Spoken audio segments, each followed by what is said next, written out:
pode ir, vai. Aí eu amanhã nós. Porque quando você voltar a trabalhar, não vai dar, né? Beleza. Bom dia. Bom dia. Aproveitar aqui para já orar pela lição. Eu vou dar continuidade para a aula, né, que eu dei semana passada. Eu vou primeiro recapitular um pouco daquilo que a gente tratou. Eu estou tratando sobre o que é igreja, certo? Sobre a natureza da igreja, sobre como funciona, por que existe igreja. Então eu vou fazer uma pequena síntese disso aqui que eu trabalhei, está até aqui no mal desenhado aqui no quadro. Os desenhos simples, feio que eu fiz, mas só para a gente lembrar aqui. Então eu peguei por base desde Apocalipse 5, né, que lá na sala do trono João vê uma cena interessante: anjos louvando o Cordeiro, porque ele comprou povos de toda língua, raça e nação, né? Ou seja, a gente vê a igreja como substancialmente um povo que é composto por pessoas de muitos povos, ou seja, um grupo multicultural, multiétnico, né? Gente de toda cor, preto, branco, amarelo, vermelho, povos de toda língua, ou seja, de toda nação, pessoal do sul, do Oriente, da Ásia, da América, da Europa, todos eles são unidos em um único povo. O que constitui esse povo? Aqueles que foram comprados pelo sangue de Jesus. Ou seja, não que conquistaram algo por suas próprias forças, não que fizeram por merecer, por serem bonzinhos, mas simplesmente porque receberam a graça e o amor de Jesus Cristo. Isso faz com que esse povo seja igreja, certo? Aliás, isso é muito importante perceber, como não entrei no ano passado, mas falo agora, não tem como você ser crente, ou seja, isto é, crer em Jesus Cristo, entender que você é salvo por Jesus Cristo, sem ser igreja. Se eu sou salvo por Cristo Jesus, é porque eu pertenço a um povo, o povo que é o corpo de Cristo, e não tem como eu ser igreja estando longe de Cristo, entendeu? É uma coisa que está diretamente ligada com a outra. Você pode às vezes não congregar na igreja, mas você vai ver que você vai estar num tropeço aí, né? Beleza, e sobre a constituição desse povo, né?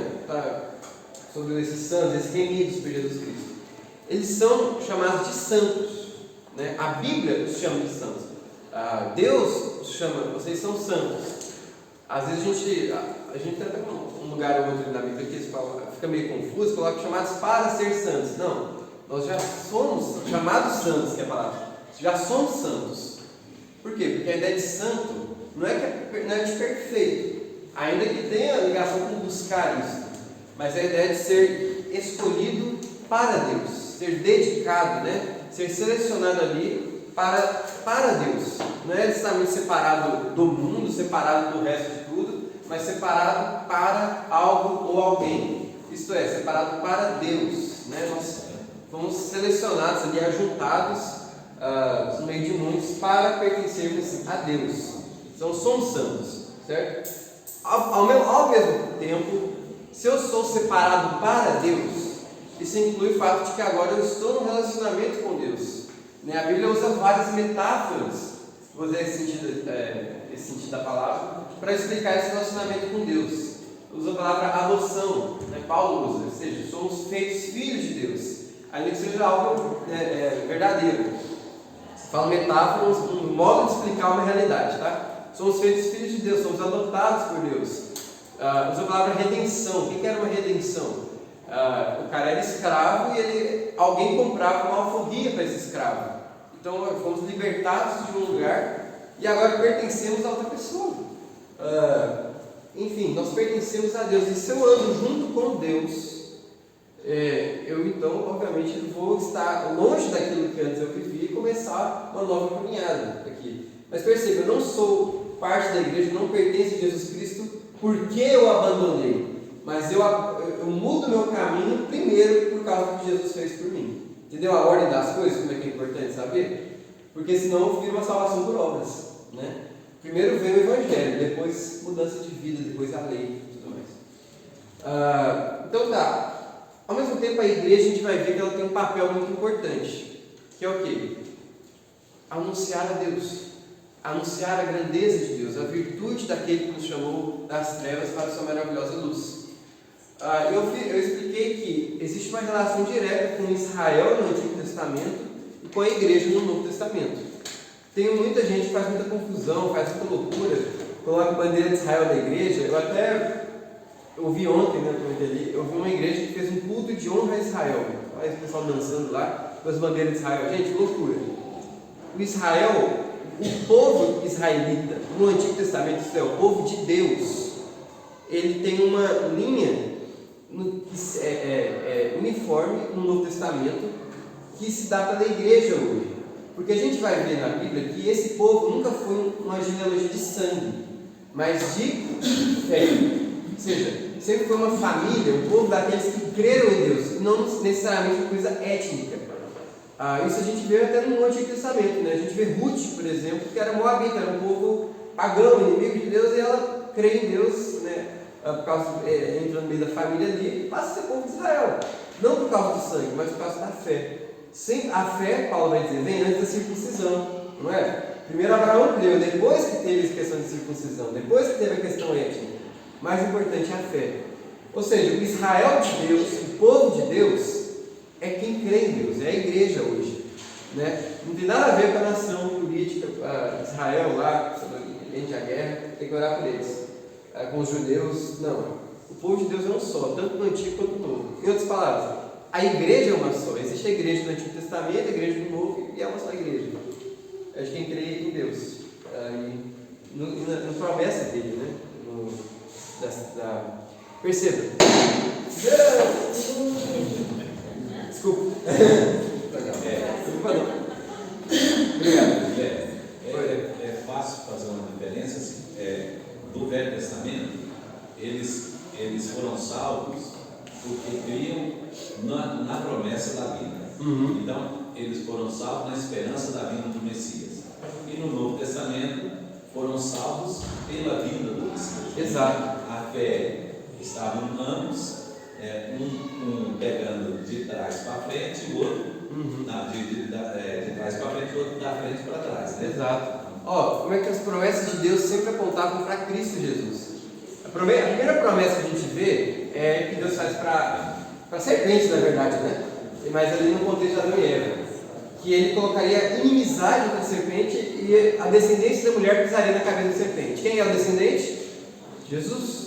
Então Adão foi salvo por crer nesse descendente, porque crê em Jesus. Lá em Abraão ele vai dizer que o seu descendente abençoaria todas as nações. Quem é o seu descendente? Quem é o descendente de Abraão? Jesus. Então Abraão foi salvo por crer nesse descendente. Por aí vai, né? O Messias, né, quando Davi vai explicado que vai ser um rei da tribo de Judá e tal. Obrigado. Desculpa a bagunça. Obrigado. Ele até colocou o copo no lugar protegido de mim. Então, outro ponto importante aqui, voltando para cá. Qual que era a função de Israel? É bem interessante observar, quando a gente coloca no mapa da época, que o centro do mundo era Israel. Deus escolheu a terra de Canaã propositalmente. Por quê? Israel é como se fosse um estreito ali. Para cá eu tenho a África, né, o Egito, pega para lá. Depois eu tenho o Oriente, lá do deserto da Arábia e tudo mais. E a Europa, né?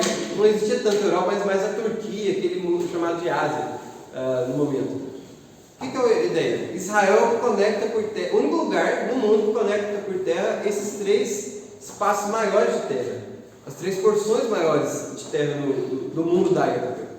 Qual que era o objetivo então? Que a partir de Israel todos os povos viessem ali, conhecessem a Deus e espalhassem sobre essa notícia. Ou seja, o propósito de Israel, da igreja, era o quê? Que Deus fosse conhecido por todo mundo. No Novo Testamento essa realidade não muda. Muda o quê? Que não é mais geograficamente. Gente, esquece lá, tá? É uma coisa muito mais importante que a gente tem aqui agora. O que Israel apontava era para Cristo Jesus. Todo mundo é chamado para vir a Cristo Jesus, ao templo do corpo de Cristo, né? Pela igreja. Nós somos então a ferramenta de Deus para isso acontecer. isso que a gente chama de esse movimento, né, da missão de Deus, que é usado através de nós, certo? Beleza. Eu parei por aqui. Lembrei. Tem uma coisa que é importante dizer, então, sobre essa questão de testemunho. Agora eu vou continuar para essa aula de agora mesmo. Sobre essa questão de proclamar, né, de evangelizar, de pregar. Então, só tratar isso aqui rapidamente, só para a gente tirar algumas dúvidas, uma coisa que pode ter ficado um pouco dúbio na aula passada. Obrigado. Você tem uma caracterização do povo de Deus. Eles são chamados de testemunhas. A gente vê isso, por exemplo, em Atos 1:8. Alguém abre para mim aí? Isso é importante.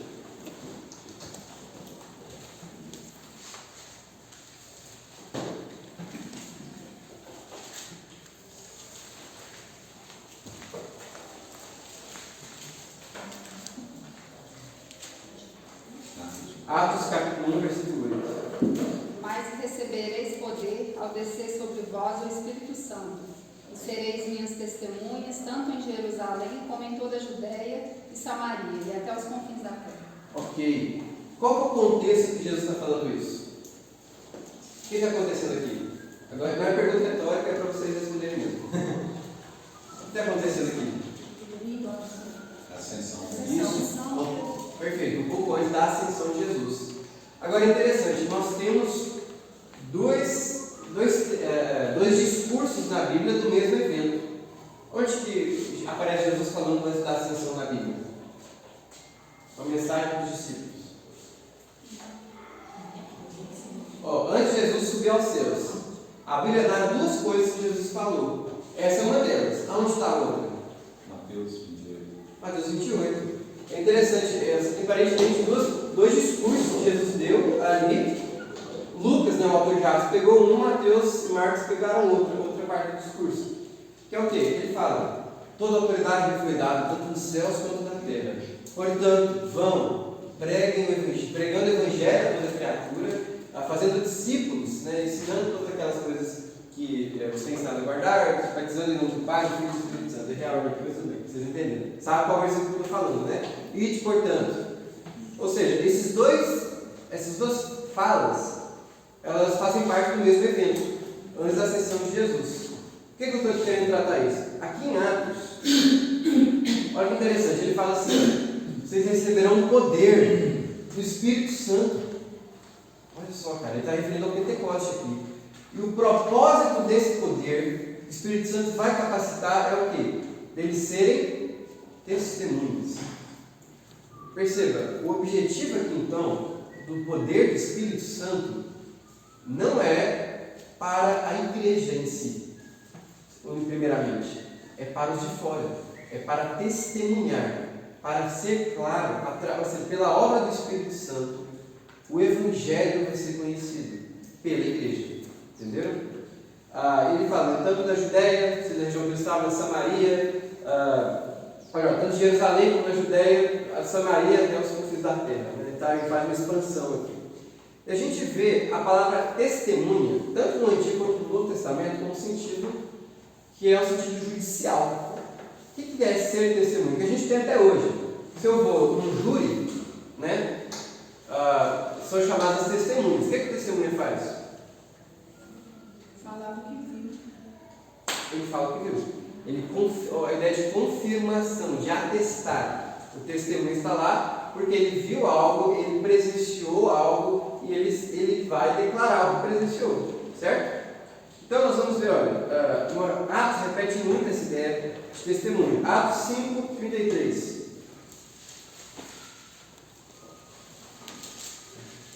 Atos 5:33.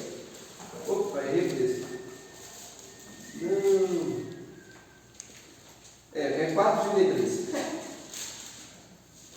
4:33.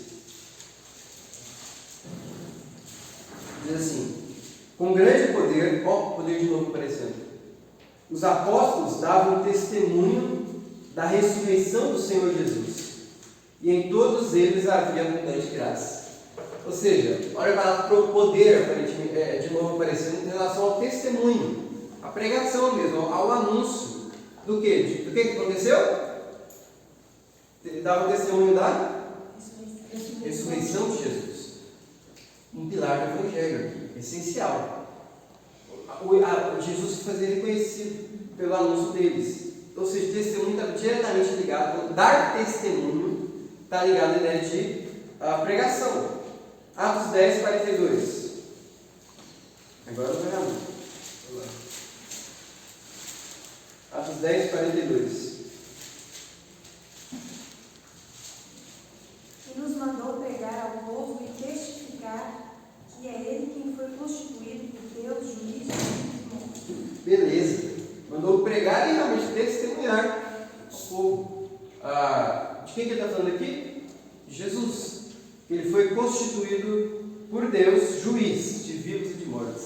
Está ligado à ideia de Jesus estar assentado à destra de Deus Pai dos céus, que é inclusive, assenta à minha direita.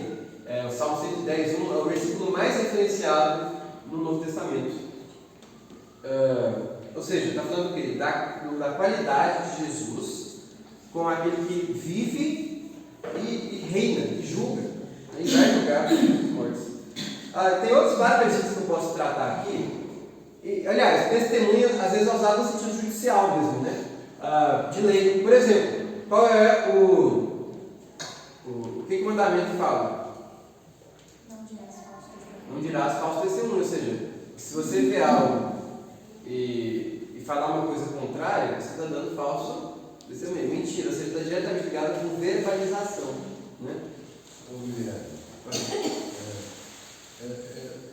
Jesus diz que não sai da cidade, que esse poder do alto. Sim. Mas esse poder já foi dado, ou a igreja tem que orar para receber o poder para a evangelização? Ótimo, boa pergunta. Qual poder? Eles receberam um poder vindo do alto. Quando que isso acontece? Na descida. Isso, que é no Pentecoste. 40 dias ali após a ascensão de Jesus. Então, a igreja agora tem o Espírito Santo ali no Pentecoste. E a gente vai ver um caminhar muito interessante em Atos. Que é o quê? À medida que o Evangelho... Existe uma expansão geográfica em Atos. Ele começa em Jerusalém, realmente como Jesus falou, ele vai passando para os outros lados da Judéia. Damasco, tal. E ele vai passando para Samaria depois. Em Samaria acontece uma coisa muito interessante. O povo ouve o Evangelho, é batizado e tem essa ideia de Espírito Santo sobre eles. Depois a gente vai ver crescendo, começa a ir lá para os outros cantos da terra. Paulo é o cara que vai fazer esse percurso. Então a gente vai ver, por exemplo, lá em Éfeso. E também a gente vê, no momento que eles ouvem o Evangelho, eles se convertem, também o Espírito Santo neles. Aliás, antes disso, com Cornélio, entre os gentios, tem até que anunciar o Espírito Santo também veio aos gentios. Então, o que isso quer dizer? Ter o Espírito Santo está diretamente relacionado com crer em Jesus Cristo. Como é que eu posso calcular isso? É claro que a gente entende que o Espírito Santo ele até age na pessoa, até mesmo antes, ele que leva a pessoa para se converter. Mas qual que é a ideia? Todos aqueles que creem em Jesus Cristo como Senhor e Salvador possuem o Espírito Santo. O Espírito Santo, a gente tem que entender uma coisa, ele possui um papel, ele possui uma ação específica dele. Jesus mesmo indicou qual seria, que é levar, ensinar e trazer todo o ensinamento para Cristo Jesus. Ou seja, o Espírito Santo ele tem um papel, ele tem um propósito, que é revelar Jesus Cristo. Entenderam isso? Às vezes a gente criou-se uma cultura nas igrejas evangélicas de tratar o Espírito Santo de uma maneira muito mística. Então você trata o Espírito Santo pelo Espírito, como se fosse um culto ao Espírito Santo. Espírito Santo, Espírito, vem até mim. Agora eu estou cheio de Espírito, não sei o quê, e tal, e pronto, acabou. Será que é essa a ação do Espírito Santo que a Bíblia traz? Não. Em todos os momentos que o Espírito Santo age nas pessoas, está ligado à ideia de manifestar Cristo Jesus. Seja por palavras, seja pela transformação das pessoas, que também tem como objetivo levar a quem? A Jesus. Nossa santificação não é esse o objetivo? nos tornar parecidos com Jesus. Então o Espírito Santo ele tem esse aspecto, né? Ele leva a Cristo. É o papel dele, não é que ele é inferior a Jesus, mas é como a própria Trindade decidiu agir. O Pai, ele decreta, ele executa os seus feitos, ele, né, predestina. O Filho salva, né, ele realiza a redenção na cruz. E o Espírito Santo revela a Jesus Cristo e aplica a obra de Jesus. Você está falando uma coisa muito interessante, Guilherme, porque às vezes a ênfase, como você está dizendo aí, do Espírito Santo se manifestar na vida das pessoas, às vezes ela é colocada de maneira não só mística, mas como irracional, né? Imitar macaco, rolar no chão, subir em parede, andar igual leão. Então, em que isso revela, em que isso cumpre a função do Espírito Santo se você está falando que é de manifestar isso? Não cumpre, né? Então, é muito mais simples do que a gente possa imaginar.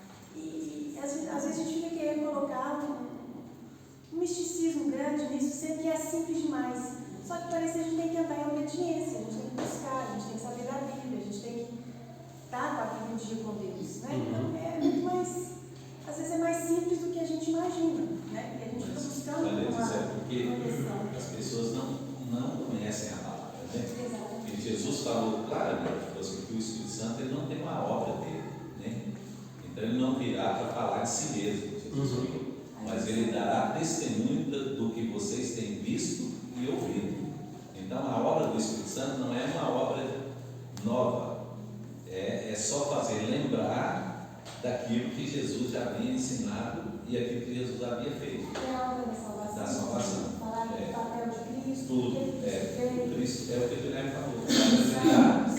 A mensagem é a mesma. Né? E lá em João 16 Jesus falou sobre isso, né? Deixou bem claro que a obra do Espírito Santo não é uma obra dele, né? Do Espírito, mas ele veio para falar e ensinar aquilo que Jesus já havia feito. Então, é dar continuidade no coração dos discípulos daquilo que eles já tinham feito. Exato. Hoje eu ouvi, por isso que eu perguntei, porque o pastor está nos perguntando hoje dizendo que as pessoas, a igreja tem que orar para receber o poder para evangelizar.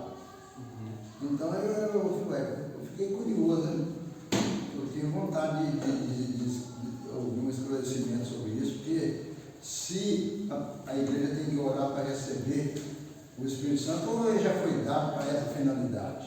Já foi dado para essa finalidade. Pois é, então a igreja orar pedindo a Jesus para... Lê de novo Atos 1:8. Quer ver, seu James? Fica simples, quer ver? O poder é para quê, gente? Não é para pregar o evangelho. Olha lá. Mas recebereis poder ao descer sobre vós o Espírito Santo e sereis minhas testemunhas, tanto em Jerusalém como em toda a Judéia e Samaria, até os confins da terra. Quer dizer que não há necessidade mais de busca, né? Já foi dado. Já foi dado. Para testemunhar. Quando no Pentecostes, né? Isso. Nós devemos nos encher do Espírito. Aí todo crente está nessa condição. Está nessa condição. Então, por isso que é incrível, porque quando a igreja pregar uma coisa, né? Porque o poder que o Espírito Santo dá é para ser testemunha, e não para dar testemunho. Porque uma pessoa pode dar testemunho sem ser crente, gente. Todos aqueles que viram Cristo morrer na cruz, e inclusive o oficial lá, né, que viu Jesus morrer, ele virou verdadeiramente É o Filho de Deus, mas lá não fala que ele se converteu. Então, para eu dar testemunho, né, eu posso dar testemunho sem ser crente. Uma pessoa pode dar testemunho, falar de Jesus, falar tudo sem ser crente. Agora, ser testemunha, não tem como ser testemunha se não for crente. Você viu que tem uma diferença? É isso. Entre ser e dar testemunho, o cara falou. Ser testemunho tem a ver com as minhas palavras e as minhas ações. Bom, aquilo que Eva perguntou na última vez, eu como pessoa, se eu sou a imagem agora, estou sendo transformado na imagem do Senhor Jesus, então a minha vida Minha pessoa é o testemunho de quem Jesus é, de quem Deus é. Então, eu sou testemunha. Agora, eu também dou testemunho. Eu dou testemunho do quê? Do que eu ouvi e vi de Jesus, de Deus, né? Então, mas aí vamos pensar, um mudo, ele pode ser testemunha, né? E às vezes pode também dar testemunho por gestos, mas por palavras você não fala, não é? Mas é comunicação. Aquele livro é uma linguagem, né? Agora, a dar testemunho, qualquer pessoa pode dar. Eu posso dar testemunho de uma coisa que eu vi, sem estar envolvido naquilo. Eu posso dar testemunho de um acidente que eu vi. O cara bateu ali o carro e tal, mas eu não estou envolvido no acidente. Agora, ser testemunha, aí eu tenho que estar lá envolvido, né? Não, eu estava no acidente e tal, né? Pastor, quer dizer que que fala, né, que a gente deve dar o testemunho, não estou lembrada agora. E se necessário, fale. Quem usou isso foi o Wesley, né? Que diz: fale sempre de Jesus. E se preciso, use palavras. Eu vou entrar nisso agora. Somos testemunhas, né? Isso vem do Antigo Testamento, de Isaías. Isaías 43, versículo 10. Só completando, porque o senhor já não está. É verdade. Usou a expressão lá de receber um poder para dar testemunho, para falar, para evangelizar. Pois é. Porque eu ouvi hoje o pastor Arival dizendo que a igreja tem que orar para receber o poder para evangelizar. Então eu estou querendo saber se isso é um equívoco, ou a igreja já recebeu ou tem que orar para. Já recebeu. Se você tem o Espírito Santo é para isso. O Espírito Santo é para isso. Então, se a gente tem o Espírito Santo, já somos testemunhas. Então, a igreja orar para receber é um equívoco, né? E cantar também. Tem um equívoco teológico, né? Espírito, vem como em Pentecoste e enche-nos de novo. Né, gente? Vamos lá, calmou, ainda é assim, né? Vamos lá. Olha o que Isaías 43 fala. Deus está falando. Minha tradução aqui, tá? Você, Israel, é a minha testemunha, diz Yahvé. Você é o meu servo. Você foi escolhido para me conhecer, para crer em mim, para entender que somente eu sou Deus. Não há outro Deus. Nunca houve e nunca haverá. Somente eu sou Yahvé. Não há outro Salvador. Primeiro, eu te salvei. Então proclamei isso ao mundo. Nenhum Deus estrangeiro jamais fez algo assim. Você, Israel, é testemunha de que sou o único Deus, diz Yahvé. Ou seja, o que eu quis, é Senhor, né? Mas eu quis enfatizar Yahvé, que é a questão pessoal aqui de Deus. Nós somos testemunha. É parte de quem nós somos. Somos cartas vivas, Paulo vai dizer. Ou seja, nós somos testemunhas de Jeová. Eu acho que daí que eles tiraram o nome. Só tem um problema que não tem J no nome de Deus. É Y. Então tem que ser Yahvé, não Jeová. Enfim. O que é importante? É parte de quem nós somos. Realmente somos testemunhas de Deus. Nós somos a referência, assim, a prova, né? É o argumento de Deus de que Ele é o único Deus. Ele, por quê? Como? Através da nossa vida. Porque Ele nos salvou, porque Ele nos chamou. Ele vai dizer lá no capítulo ali. Mas agora, Jacó, né? O nome de Israel ali, Jacó é o nome de Israel. Ouça Yahvé, aquele que te criou. Israel, assim diz aquele que te formou. Não tenha medo, pois eu resgatei. Eu te chamei pelo nome, você é meu. Você está vendo essa ideia de santidade que eu falei? De ser dedicado, ser consagrado para Deus? Você é meu. Então, se somos dele, nós somos, então, pertencentes a ele, para testemunhar dele. Somos as testemunhas, somos a prova do que ele fez. Que é o quê? tirar das trevas para a sua maravilhosa luz. Perceba então, eu vou dizer assim que está claro isso que é uma coisa direta, uma coisa que não tem como separar de, como Paulo diz para Timóteo, né, ser bom testemunho, dar bom testemunho, ou seja, por obra, por ação, né, tem esse sentido de testemunho também, de testificar com a forma que eu vivo e testificar com o que eu falo. Tudo isso é obra do Espírito Santo na nossa vida, porque Deus nos escolheu para sermos dele, para sermos testemunhas dele. Somos testemunhas e damos testemunho. Está isso claro? Agora, dar testemunho, então, quanto está mais talvez ligado com o verbal, ser testemunho está ligado com a nossa vida. Ou seja, vamos lá, na prática agora. Falando do Espírito Santo, né? Então, o Espírito Santo nos capacita a sermos testemunhas. Ele nos torna testemunhas, melhor dizendo. Tanto transformando a nossa vida, quanto nos guiando nas palavras, né? Então, o irmão Roberto teve esse problema ali, ele ficou inseguro, né? De estar falando do Evangelho. Não tenha medo. Da forma que eu creio, eu já experimentei isso. Tem que ter uma coragem, que é difícil. Mas, por mais simples que você seja, o Espírito Santo ele age para procurar, porque não é pela sua habilidade que existe a pregação, é pelo Espírito Santo que testemunha a verdade de Jesus Cristo. Então, o que é o negócio? Qual que é o principal que a pessoa tem que saber?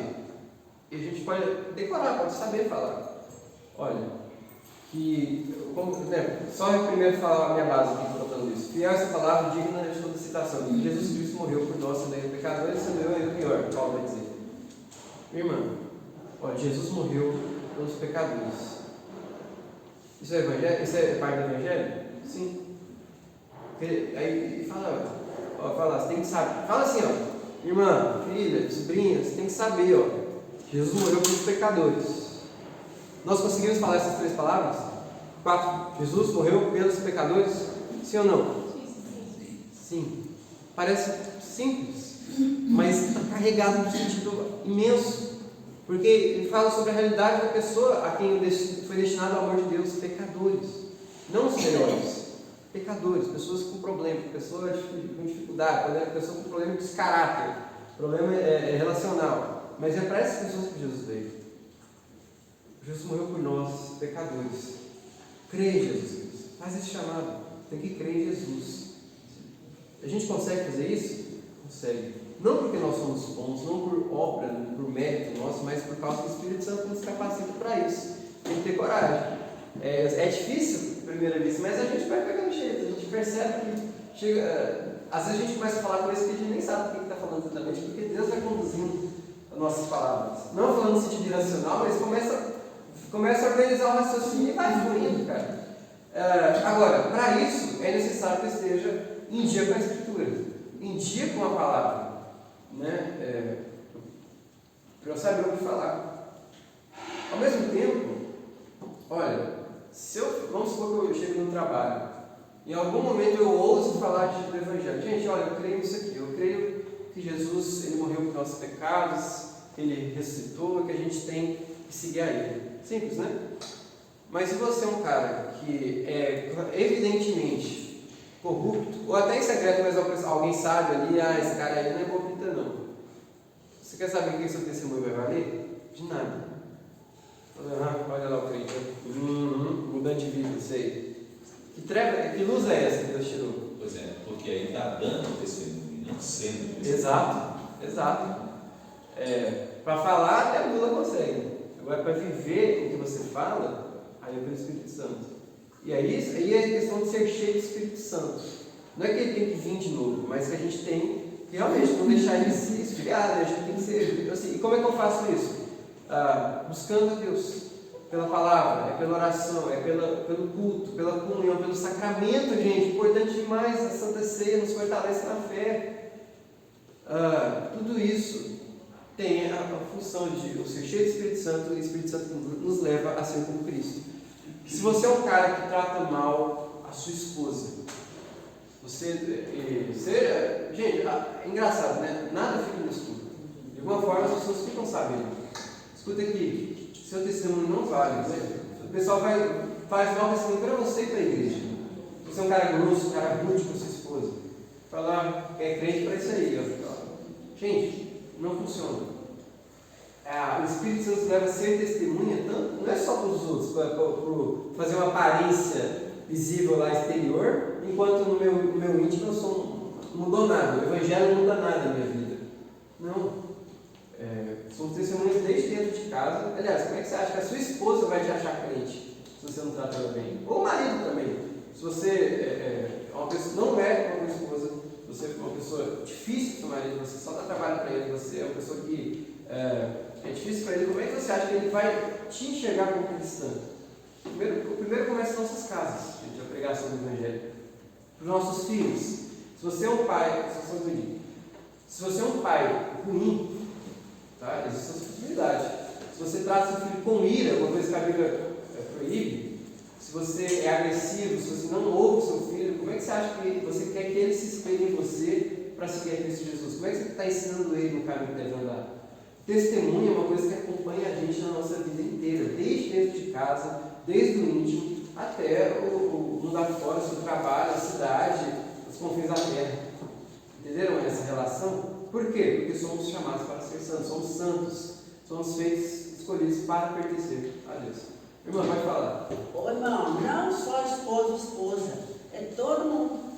Sim, todo mundo. Eu só tenho um exemplo claro. Porque assim está muito esposa, mas é todo mundo. Hoje em dia, os filhos hoje em dia é impressionante. Filho também, então vamos lá. É todo mundo.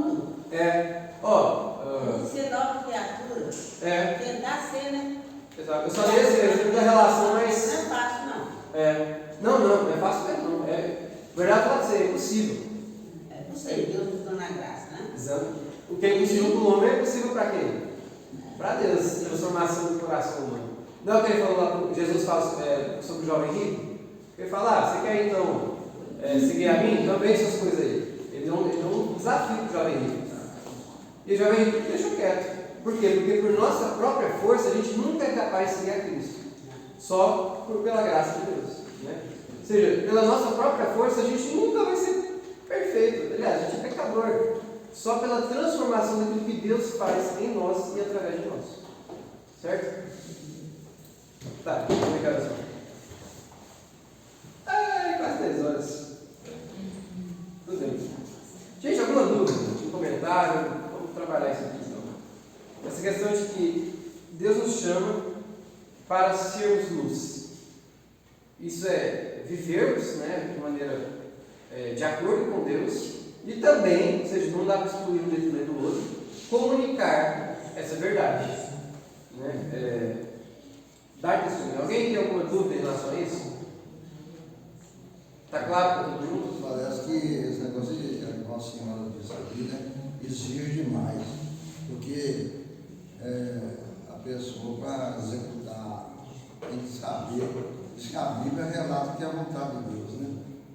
Que a pessoa, a santidade acompanha esse comportamento, acompanha a missão, né? O crente, né?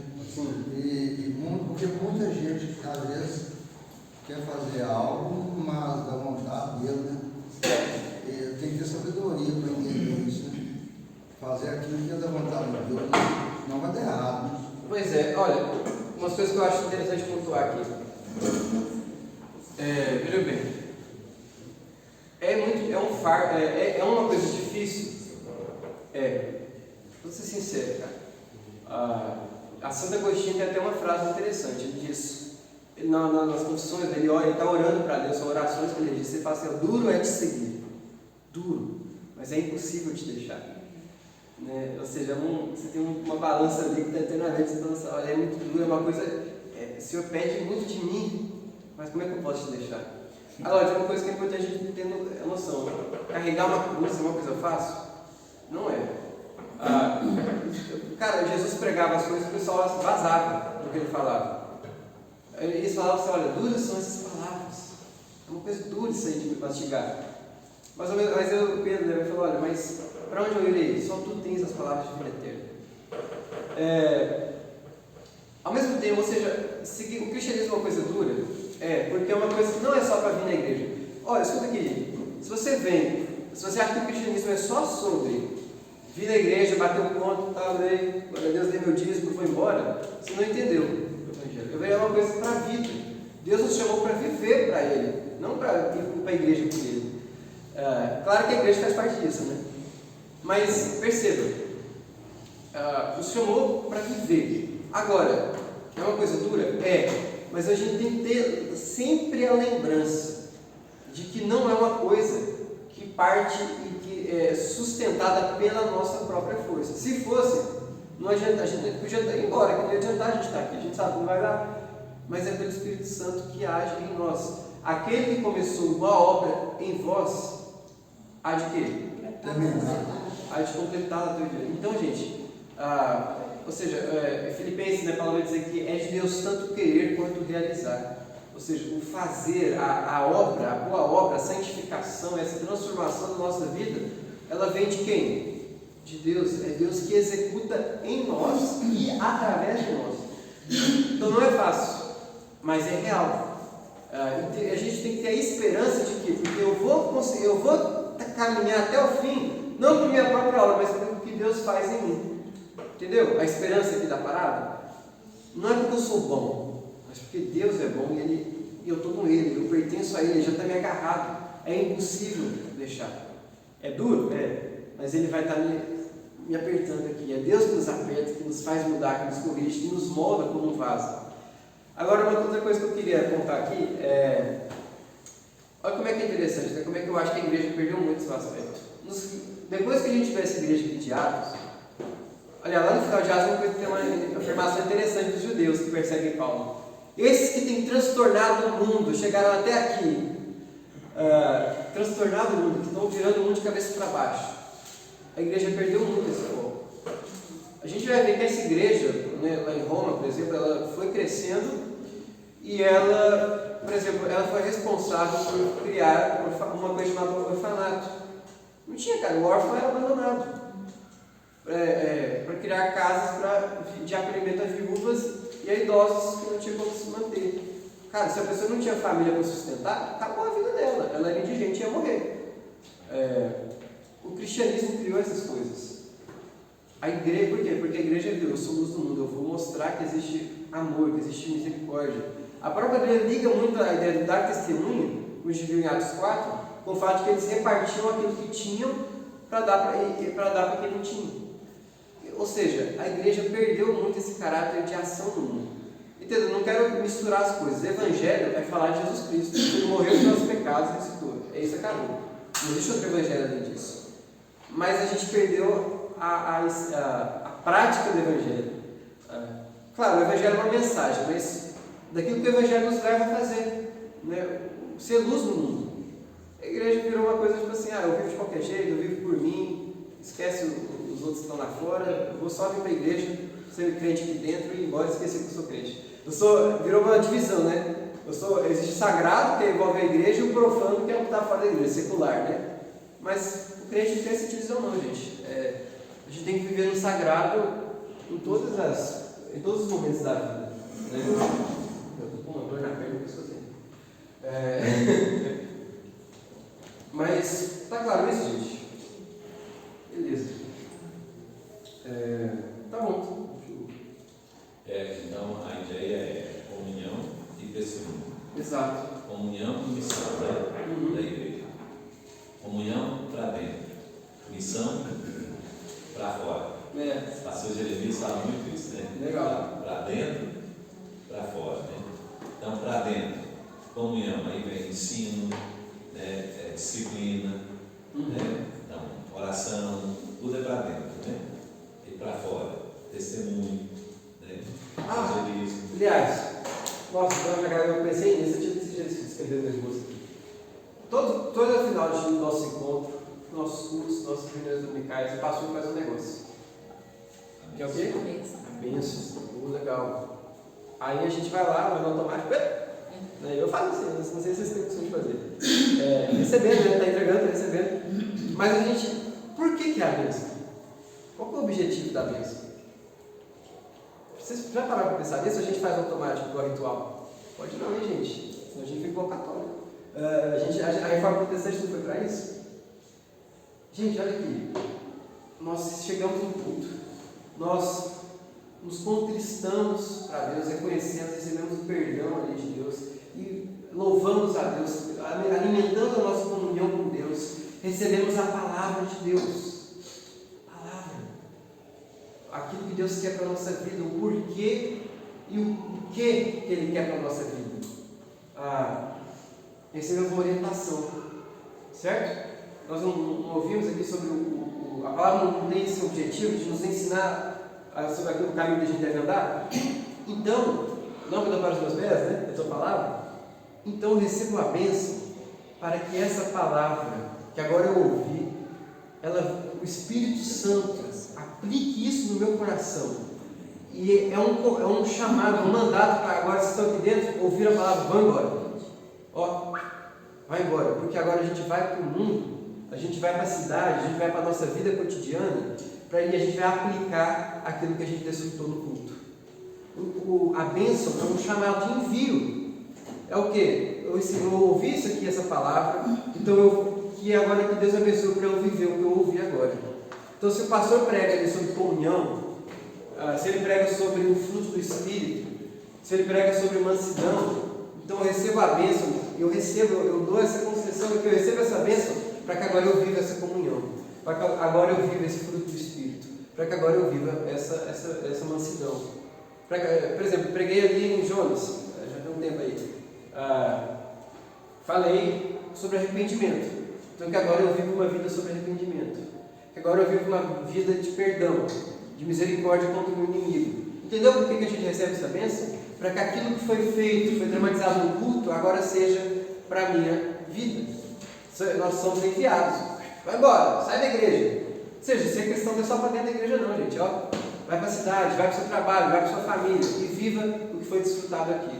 Uma vida de louvor a Deus, uma vida de contrição, uma vida de comunhão com Deus, uma vida de caminhar segundo a palavra dele. Beleza? Então, encerrei antes do tempo. Primeira vez.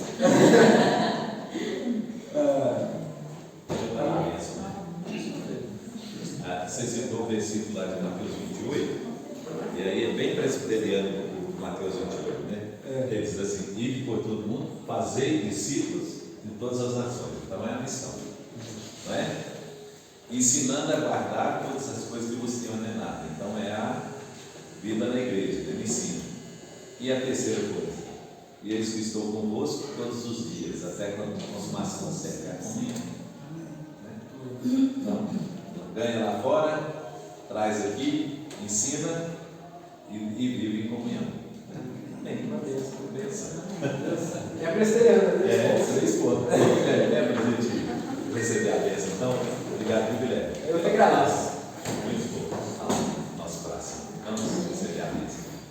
E agora, irmãos, que a graça do nosso Senhor e Salvador Jesus Cristo, o amor de Deus, nosso bondoso Pai, e a comunhão do Santo Espírito esteja sobre todos nós, hoje e para todo sempre.